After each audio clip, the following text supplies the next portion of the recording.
Okay, everybody, welcome to today's short video on Amendments 9 and 10. Please excuse me for my raspy voice, but we'll make it through, and this shouldn't be too long.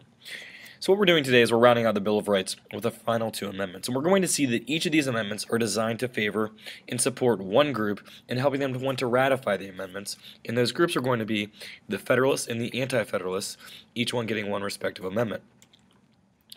To start off, why were many Federalists against including a Bill of Rights in the United States Constitution? Think about this for a few seconds and then come back. Now, when we look at it, the Federalists are very concerned that if they included a Bill of Rights, in other words, a listing of specific rights in the U.S. Constitution, what happens to those rights that you don't specifically list?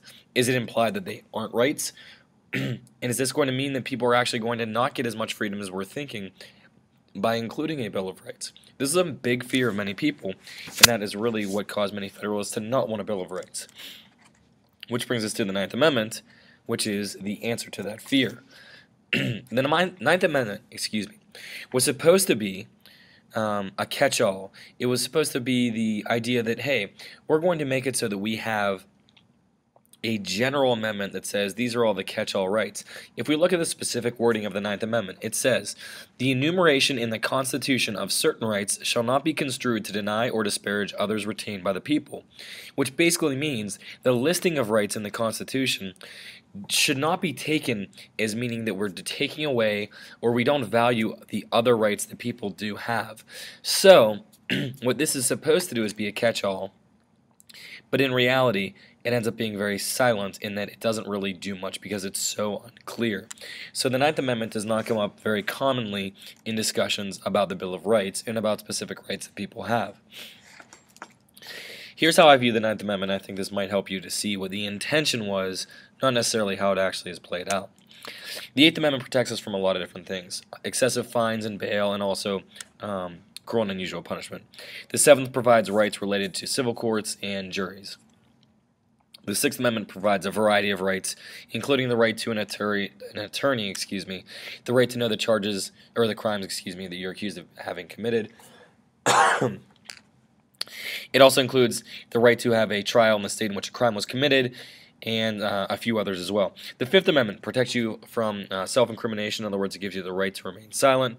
It gives you due process rights, the right to your property with eminent domain, something that's a little bit tricky we didn't talk a lot about.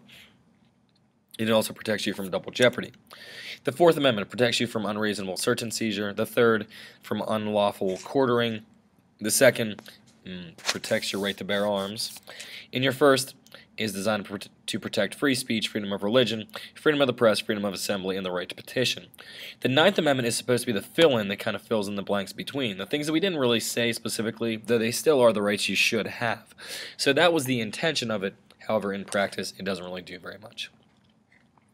Next, we have the Tenth Amendment. The Tenth Amendment says, the powers not delegated to the United States by the Constitution, nor prohibited to the states, are reserved to the states respectively or to the people.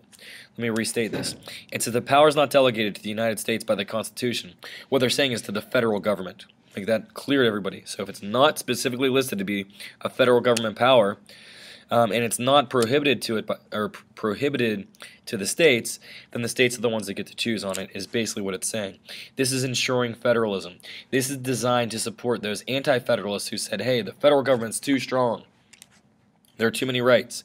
Well, this 10th Amendment was put in because it says, listen, everything in the Constitution, or anything that's not, listed in the Constitution, as being a power of the federal government is not, and the federal government cannot do it. The federal government can only deal with things that we specifically said they could. So, every other right is granted to the states and to the people, and it's meant to limit the power of the government. And again, this is another commonly forgotten amendment. It is used to some extent, especially if you look in the South. I feel like this is where this comes up the most, but not as powerful as 1 through 8. So, from this perspective, if the federal government's power was totally unchecked, what would happen? Well, people feared that it would just keep growing and growing and growing until it was, obviously, a tyranny. The 10th Amendment is designed to do this.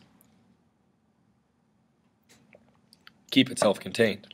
So, when we look at it, and by the way, in case you're wondering what this looks a little bit like an optical illusion. That's a bird's eye view. In other words, you're looking straight down on the person's head versus these ones we're looking at it sideways.